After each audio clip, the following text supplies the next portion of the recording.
नमस्कार। पिछले कुछ दिनों से मैं आपको पढ़कर सुना रहा हूं अपनी किताब स्वप्न चुभे शूल से।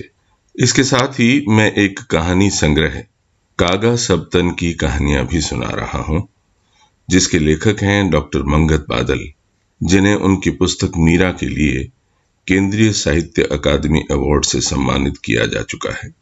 तो आज सुनिए उनकी कहानी कागा सबतन का पहला भाग। सर पर रखी घास की गठरी को एक ओर पटक कर सरबती खेजड़ी की छांव तले बैठ गई। उसका दम कुछ उखड़ सा गया था।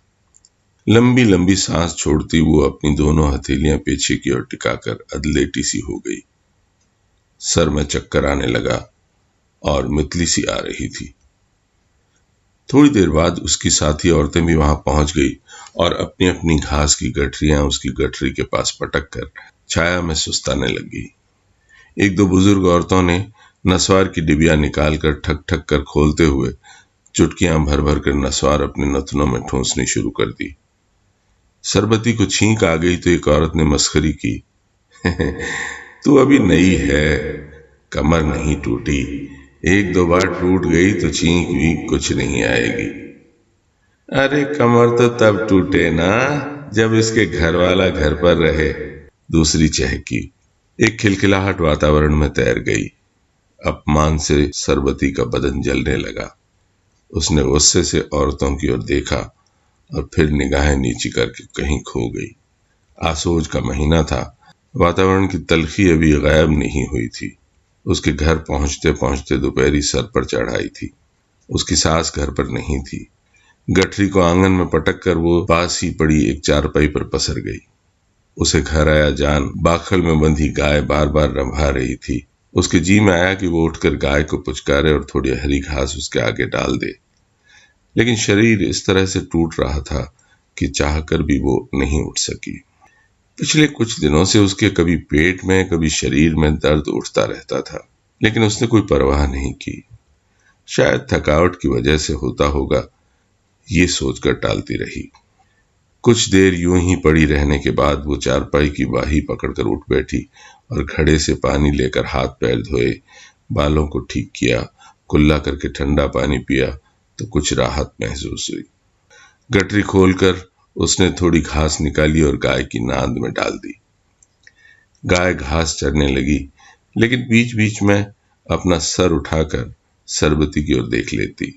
दोनों में स्नेह उमड़ रहा था। उनकी भाषा का माध्यम स्पर्श था, जिससे वो एक दूसरे को अपने उद्गार समझा रही थी। सरबती काफी देर तक गाय के शरीर पर हाथ फिराती रही। सरबती का पति मनफूल कोलकाता में किसी सेठ खारिया वाला के यहाँ नौकरी करता था। साल में केवल एक बार कुछ दिनों की छुट्टी लेकर घर आता था। जाने के बाद महीने के महीने मनी ऑर्डर द्वारा पैसे भेजता रहता, जिससे सास बहू गुजर बसर करती। गांव में कोई धन संपत्ति नहीं थी, फिर भी मनफूल उन्हें अपने साथ नहीं रख सकता था, क्योंकि महंगाई के जमाने में इतनी थोड़ी तनख्वाह से 3 आदमियों का कोलकाता जैसे शहर में गुजारा चलना असंभव था। वो खुद तो सेठ के गैराज में पड़ा रहता था, लेकिन अगर परिवार को साथ रखता तो एक छत का जुगाड़ बिठाना ही पड़ता, और कोलकाता जैसे शहर में मकान, इसलिए वो चाहकर भी उन्हें साथ नहीं रख सकता था। मनफूल के सर से पिता का साया बचपन में ही उठ गया था। माँ ने ही उसे पाल पोस कर बड़ा किया। माँ लोगों के घरों और खेतों में काम करती और बदले में जो कुछ मिलता उसी से घर का गुजारा चलता। बड़ा होकर मनफूल रोटी रोजी की तलाश में कोलकाता की तरफ निकल गया। काफी भटकने के बाद एक मारवाड़ी सेठ के यहाँ घरेलू नौकर की जगह मिली। घर में 2 छोटे छोटे कच्चे कमरे थे, जिनमें से एक में चारा वगैरह और दूसरे में अनाज और घरेलू उपयोग का दूसरा सामान पड़ा रहता। यही कमरा सोने के भी काम आता। जिन दिनों मनफूल घर पर होता, माँ अपनी खाट चारे वाले कमरे में डलवा लेती। उसी में एक तरफ गाय भी बंधी रहती। एक छोटी सी रसोई थी, फिर एक कच्ची 4 दीवारी, जिससे एक छोटा सा आंगन बन गया था। कभी कभार सास बहू में तकरार भी हो जाती। एक जगह पड़े हों तो बर्तन भी खनक उठते हैं। आदमियों की तो बात ही दूसरी है। 1-2 दिन बाद सुलह समझौता हो जाता था। दोनों एक दूसरे की विवशताओं से परिचित थीं, इसलिए सास बहू होने के बावजूद उनके व्यवहार में वो कट्टरता नहीं थी। सरबती खेतों से घास लाने चली जाती तो माँ घर के काम निपटा लेती। शायद भविष्य सुखद होगा, इसी आशा में जिंदगी के दिन कट रहे थे। सरबती 16 बरस की उम्र में इस घर में बहू बनकर आई थी। 7 बरस हो गए उनकी शादी को, लेकिन वो दोनों अब तक 7 महीने भी साथ नहीं रहे थे। मनफूल जितने दिन गांव में रहता, सरबती ने रात को शायद ही कभी पूरी नींद ली हो। उन दिनों जैसे उसके पंख लग जाते थे। सरबती के अभी कोई आस औलाद नहीं थी, जिसका कारण लोग सरबती और मनफूल दोनों में से किसी एक की कमजोरी समझ रहे थे। सरबती आज खेत से लौटी तो उसके पेट में भयंकर दर्द था। सास ने बाहर से आते ही उसे नमक और अजवाइन का काढ़ा पिलाया, तुम्बे का चूर्ण भी खिलाया, लेकिन जब कोई फर्क नहीं पड़ा तो उसकी अनुभवी आंखों ने अनुमान लगाया कि ये दर्द कोई औरतों की बीमारी से संबंधित है। ये साधारण दर्द नहीं हो सकता। गांव में कोई अनुभवी वैद्य या डॉक्टर तो था नहीं जो पूरी जांच करके दवाई दे दे। एक अनाड़ी दाई थी जो इधर उधर की दवाई या काढ़ा आदि बताकर कुछ तीर तुक्का लगा दिया करती थी। वो आई, सरबती का पेट टटोला, इधर उधर से दबाया और कहने लगी, ए बधाई हो मनफूल की माँ, तुम दादी बनने वाली हो। हैं? मनफूल की माँ की आंखें फटी की फटी रह गई। उसे सैकड़ों बिच्छुओं ने जैसे एक साथ काट लिया। उसके पांव तले से जमीन खिसक गई थी, जुबान तालू से चिपक गई। कितने महीने का है? 3 महीने का तो होगा ही, दाई ने आश्वस्त होकर बताया। लेकिन ये कैसे हो सकता? मनफूल को घर से गए 6 महीने हो गए। नहीं नहीं, ऐसा नहीं हो सकता, तुम्हें कुछ पता नहीं चला। दाई को लगा जैसे उसके ज्ञान को चुनौती दी जा रही है। ये तो उसकी रोटी रोजी का सवाल था, अस्तित्व पर ही प्रश्न चिन्ह था, इसलिए भड़क उठी। अरे ये सब मैं क्या जानूं? फिर व्यंग्यपूर्ण मुस्कान बिखेरते हुए बोली, मनफूल ही तो परदेश गया है। नहीं, तुम मुझ पर लांछन लगा रही हो, सरबती जोर से चीखी, लेकिन दाई ने उसकी कोई परवाह नहीं की। बोली, कोई बात नहीं मनफूल की माँ, सबके घरों में ऊंच नीच होती रहती है। मैं तो सबके घरों में जाती हूँ, इसीलिए सबके पेट की जानती हूँ। सब के सब ढके मती रहे, घबराना मत, तुमसे ज्यादा नहीं लूंगी, सिर्फ 100 रुपए और एक लहंगा कमीज और ओढ़नी लूंगी। सब कुछ चुपचाप हो जाएगा, किसी को कानों कान खबर नहीं होने पाएगी। लेकिन भाई ये काम जितना जल्दी हो सके करवा लो तो ठीक रहेगा, वरना मैं तो चुप रह जाऊंगी, लेकिन पराया खून जो अंदर जाकर फूल रहा है धीरे धीरे उभर कर सारा भांडा फोड़ देगा। हाँ, फिर मत कहना कि। और बात बीच में छोड़कर भविष्य के प्रति उन्हें भयभीत करके दाई अपने घर की ओर चल पड़ी। मनफूल की मां धर्म संकट में पड़ गई। इस समस्या का उसे कोई भी समाधान नहीं सूझ रहा था। क्या वो मनफूल को सूचित करके एक बार घर बुलाए या सरबती को ही घर से निकाल दे? क्या करे? दाई ने जो कुछ भी कहा था, क्या वो सच है? उसका वहम भी हो सकता है। वहम? नहीं नहीं, वहम क्यों होगा, आखिर दाई है। लेकिन सरबती ऐसी लगती तो नहीं। फिर क्या भरोसा, किसी के माथे पर थोड़े ही लिखा होता है।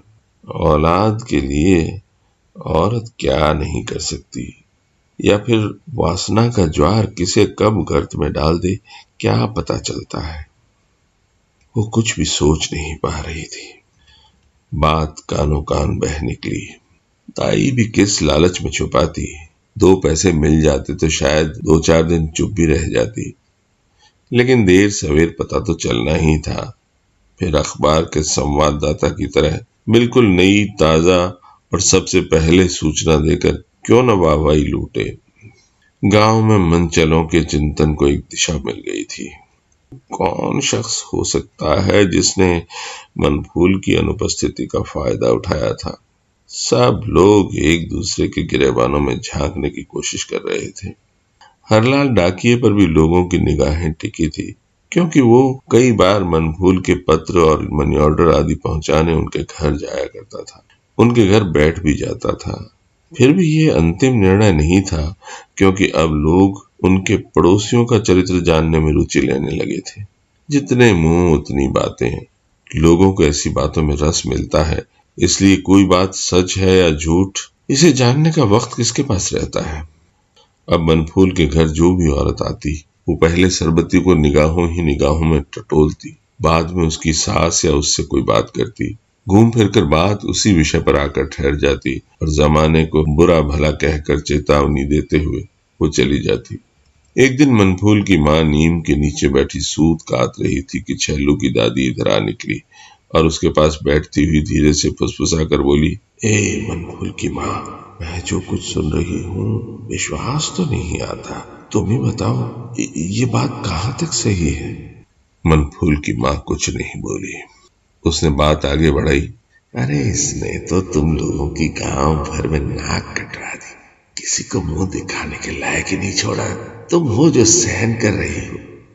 मनफूल की माँ ने लंबी सांस खींची, फिर बोली, ईश्वर की जैसी मर्जी, मैंने तो इस बेचारी को कहीं ताक झांक करते देखा नहीं। हो सकता है दाई को ही कोई गलतफहमी हो गई हो। तुम भी भोली हो मनफूल की माँ, वो तुमसे पूछकर ताक झांक करेगी क्या? फिर खेत तो अकेली ही जाती है, तुम कहाँ कहाँ साथ रहती हो। सीधी तो छिपकली भी होती है जो इतने सारे जीव खा जाती है। जवानी के दिन ऐसे थोड़े ही टूटते हैं। ये तो तुम हो जो सहन कर रही हो, मैं होती तो। मनफूल की माँ बात काट कर बोली, क्या कर लेती? अरे तुम्हारी बड़की मनोरी ने क्या किया था? बीमारी का बहाना बनाकर शहर ले गए और सफाई करवा दी।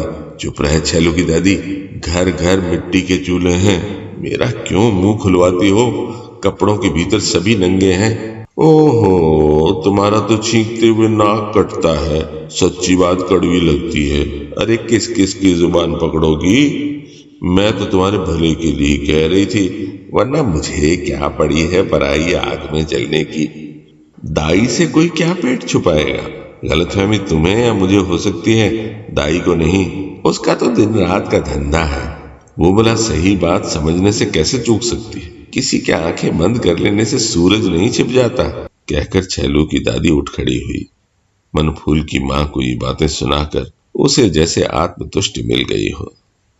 जाते जाते कहने लगी, खैर हमें क्या, लेकिन एक बात ध्यान से सुन लो, बहू पर अगर नजरें नहीं रखी तो एक दिन सब कुछ लेकर चंपत हो जाएगी। माँ बेटा दोनों ताकते रह जाना फिर। हाँ।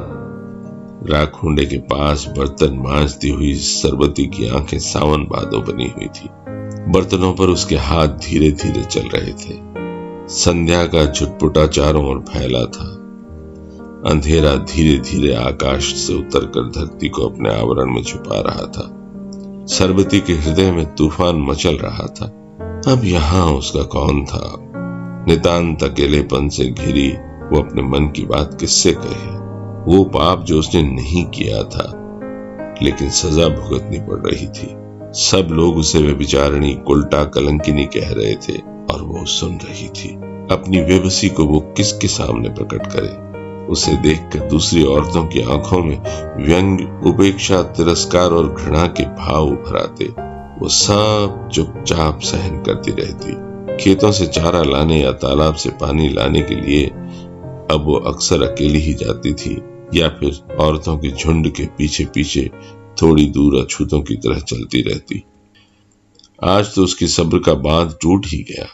तालाब पर पानी भरने गई थी, घड़ा भरने लगी थी कि मोती की पत्नी ने उसे सुनाते हुए बिहारी की पत्नी से कहा, भाई पतिव्रता हो तो ऐसी पति के घर लौटते ही चांद सा बेटा उसकी गोद में दे दे, जो अपने पति को कुछ भी कष्ट न होने दे। धन है कलयुग में ऐसी पतिव्रताओं को। ऐसी बात नहीं है, दूसरी ने रस लेते हुए कहा। तो क्या, अरे कभी चकवा बनकर उड़ाया होगा, हमें क्या पता बहन, जल की मछली पानी कब पीती है। एक सम्मिलित ठहाका गूंजा। सरबती कट कर रह गई। तानों की सुइयों से उसका हृदय छलनी छलनी हो रहा था। उसकी स्मृतियां लहूलुहान हो रही थी। किसे कहे, सुनेगा भी कौन? क्या नई बात है, एक ने कहा। अरे कुंती ने भी सूरज भगवान की पूजा करके कर्ण जैसा दानी और वीर पुत्र प्राप्त किया था।